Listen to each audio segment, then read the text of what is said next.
လူ9ယောက်မှာ1ယောက်ဟာလူအဖွဲ့အစည်းရဲ့အနှိမ့်ဆုံးအလွှာကိုကြာဆင်းသွားနိုင်တဲ့ဆိုတဲ့အမှန်တရားကိုသိရင်မိတ်ဆွေတို့ဘယ်လိုခံစားရမလဲအခုခေတ်ဂျပန်နိုင်ငံမှာအလုပ်ကြိုးစားရင်အောင်မြင်ရမယ်ဆိုတဲ့အတွေးအခေါ်တွေကတဖြည်းဖြည်းပျောက်ကွယ်လာပြီးလူတန်းစားကွဲပြားမှုတွေကပိုပြီးဆိုးရွားလာပါတယ်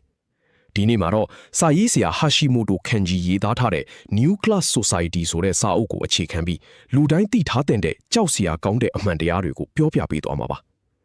ဒီအကြောင်းအရာတွေကိုနားထောင်ပြီးရင်မိတ်ဆွေတို့အနေနဲ့အနှိမ့်ဆုံးလူတန်းစားတွေမကြရောက်သွားအောင်ဘယ်လိုပြင်ဆင်ရမလဲဆိုတာကိုရှင်းရှင်းလင်းလင်းသိသွားပါလိမ့်မယ်အခုခေတ်ရဲ့လူတန်းစားခွဲခြားမှုပုံစံကအရင်ကထက်ပိုပြီးရှုပ်ထွေးလာပါတယ်အရင်ရှင်စနစ်ကနေပေါက်ဖွာလာတဲ့အနှိမ့်ဆုံးလူတန်းစားဟာဘယ်လိုဖြစ်တည်လာသလဲဆိုတာကိုအတူတူလေ့လာကြည့်ကြရအောင်ပါအရင်တုန်းကအရင်ရှင်လူအဖွဲ့အစည်းမှာလူတန်းစား၄မျိုးပဲရှိတယ်လို့သတ်မှတ်ထည့်ကြပါတယ်အရင်ရှင်လူတန်းစားအလဲလလူတန်းစားတစ်အလဲလလူတန်းစားဟောင်းနဲ့အလုသမားလူတန်းစားတို့ဖြစ်ပါတယ်ဒါပေမဲ့အခုခေတ်မှာတော့အလုသမားလူတန်းစားဟာညှက်ချမ်းကွဲတော့ပါပြီအမြဲတမ်းဝန်ထမ်းတွေဖြစ်တဲ့အထက်လွှာနဲ့ underclass လို့ခေါ်တဲ့အောက်ဆုံးအလွှာဆိုပြီးဖြစ်လာတာပါဒီအောက်ဆုံးအလွှာမှာရှိနေတဲ့သူတွေဟာအချိန်ပိုင်းအလုသမားတွေနဲ့နေစားအလုသမားတွေဖြစ်ကြပါတယ်2020ပြည့်နှစ်စည်ရင်းနေရချာမာအလင်းရှင်လူတန်းစားက2,500,000လောက်ပဲရှိပြီးအောက်ဆုံးအလွှာဖြစ်တဲ့ underclass ကတော့8,900,000နီးပါးအထိရှိလာနေတာပါဒါဟာလုတ်ကင်နိုင်တဲ့လူကြီးရဲ့14%လောက်ရှိနေပြီဖြစ်ပါတယ်အနှိမ့်ဆုံးယူတန်းစားတို့ခေါ်တဲ့ underclass တွေရဲ့အဓိကပြဿနာကသူတို့ဟာမျိုးဆက်တစ်တွေကိုမမွေးဖွားနိုင်တော့တာပဲဖြစ်ပါတယ်သူတို့ရဲ့ဝင်ငွေဟာမိသားစုတစ်ခုကိုတည်ထောင်မှုမthiếuနဲ့ကိုတောင်ရုန်းကန်နေရတဲ့အခြေအနေမှာရှိနေပါတယ်ဒီလူတန်းစားဟာကိုမျိုးဆက်ကိုကိုယ်တိုင်ပြန်မထုတ်လုံနိုင်တဲ့လူတန်းစားထင်နေတာပါဒါပေမဲ့ဒီလူတန်းစားကပျောက်ကွယ်မသွားပဲပိုးတောင်များလာနေပါတယ်ဘာကြောင့်လဲဆိုတော့တခြားသောလူတန်းစားတွေထဲကနေကြာရှုံးသွားတဲ့သူတွေဟာဒီအောက်ဆုံးအလွှာထဲကိုအဆက်မပြတ်ရောက်ရှိလာနေလို့ဖြစ်ပါတယ်အရင်ရှင်စနစ်ကလူအပ်တဲ့ဈေးပေါ်တဲ့အလုပ်သမားအင်အားစုအချစ်သူတို့ကိုအသုံးချနေတာပါလူတန်းစားအချင်းချင်းကြားမှာစီးပွားရေးအရာကွာဟချက်တွေဟာတကယ့်ကိုကြီးမားပါတယ်အရင်ရှင်လူတန်းစားတစ်ယောက်ရဲ့တကိုယ်ရဲ့နှစ်စဉ်ဝင်ငွေဟာရန်9,000-8,000ဝန်းကျင်ရှိချိန်မှာ underclass အယောက်ရဲ့ဝင်ငွေကတော့ရန်2,000-6,000လောက်ပဲရှိပါတယ်ဒါအရင်ရှင်တွေရဲ့9ပုံ1ပုံလောက်ပဲရှိတာလား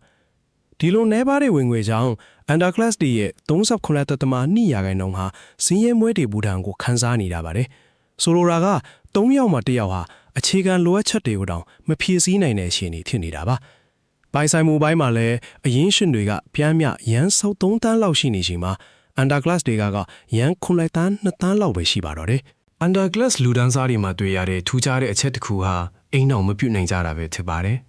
အထူးသဖြင့်အမျိုးသားတွေမှာ94.4%ကအိမ်အောင်မရှိကြပါဘူးဒါဟာပုံမှန်ဝန်ထမ်းတွေရဲ့31.3%နဲ့ယင်အရန်ကိုများပြားနေပါတယ်ငွေကြေးမရှိရင်အိမ်အောင်မပြုတ်နိုင်ဘူးဆိုတဲ့လက်တွေ့ဘဝကိုဒီကိန်းကဏ္ဍတွေကပြသနေတာပါနောက်ပြီးသူတို့ဟာလူမှုရေးအရာလည်းအထီးကျန်နေကြပါတယ်သူတို့ထက်က40%ဟာအိမ်နီးနားချင်းတွေနဲ့ပတ်သက်မှုလုံးဝမရှိသလို4ယောက်မှ1ယောက်ဟာတနေ့လုံးဘသူနဲ့မှစကားမပြောဖြစ်တဲ့အထိထင်နေပါတယ်ဒီလိုအထီးကျန်မှုတွေကစိတ်ကြံမာကြီးကိုထိခိုက်စေပြီးသူယောက်မှ1ယောက်ဟာစိတ်ချရောက်ဟာလိုမျိုးဝေဒနာတွေကိုခံစားနေရတယ်လို့သိရပါတယ်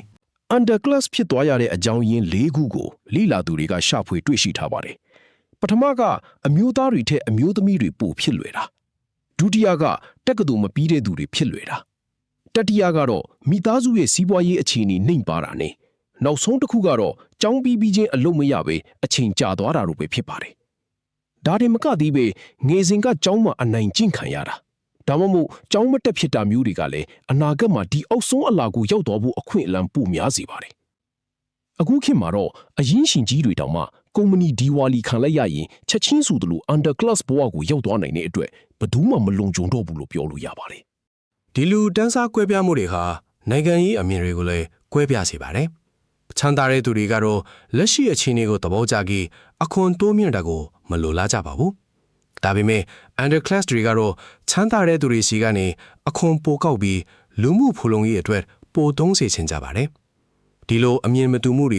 ကဂျပန်နိုင်ငံကိုအမေရိကန်နိုင်ငံလိုမျိုးလူမှုအဖွဲ့အစည်းနှစ်ချမ်းကွဲသွားအောင်တွန်းပို့နေသလိုဖြစ်နေပါတယ်အခွင့်ထူးခံလူဒန်းစားတွေကစင်းရဲတာဟာကိုယ့်အဖြစ်ကိုပဲလို့ယူဆတဲ့ self responsibility အတွေးခေါ်ကိုလက်ကင်ထားကြတာကြောင့်လူဒန်းစားပဋိပက္ခတွေကပိုပြီးပြင်းထန်လာနေပါတယ်အခုပြောပြခဲ့တဲ့အခြေအနေတွေဟာတကယ်ကိုစိုးရိမ်စရာကောင်းလာပါတယ် ဒါပေမဲ့ဒီအဆောက်အုံကိုတည်ထားတဲ့သူတွေကတော့ကြိုတင်ပြင်ဆင်နိုင်ကြပါတယ်အရေးကြီးဆုံးကတော့ကိုယ့်ရဲ့တန်ဖိုးဟာအစားထိုးလို့မရတဲ့နေရာမှာရှိနေဖို့ပါပဲ AI တွေဝင်လာတဲ့အခါမှာအစားထိုးခံရပဲရိုးရှင်းတဲ့အလုပ်တွေမှာပဲရှိနေမယ်ဆိုရင်အန်ဒါဂလက်စတီယာကိုကျဆင်းသွားဖို့အရင်နှိစပ်ပါတယ်ဒါအပြင်မိမိပတ်ဝန်းကျင်ကလူတွေဟာအမြဲတမ်းတိုးတက်ဖို့ကြိုးစားနေတဲ့သူတွေဖြစ်ဖို့လိုပါတယ်ပတ်ဝန်းကျင်ရစရာဟာလူတစ်ယောက်ရဲ့ဘဝကိုအများကြီးပြောင်းလဲစေနိုင်လို့ပါဒီလူတန်းစားဖြတ်တနာဟာတဦးတစ်ယောက်ကိုဝေဖန်ဖို့မဟုတ်ပဲမိမိကိုယ်တိုင်ဒီနွမ်းထဲမကြအောင်ဘလို့ယုံထွက်ရပလဲဆိုတာကိုစဉ်းစားဖို့အတွက်ပဲဖြစ်ပါတယ်တည်ရှိသွားတဲ့သူတွေကသာစတင်ပြင်ဆင်နိုင်မှာဖြစ်ပြီးနောက်ထပ်10နှစ်အတွင်းမှာဒီကွာဟာချက်ကပြန်လိုက်လို့မရအောင်ကြီးမားသွားပါလိမ့်မယ်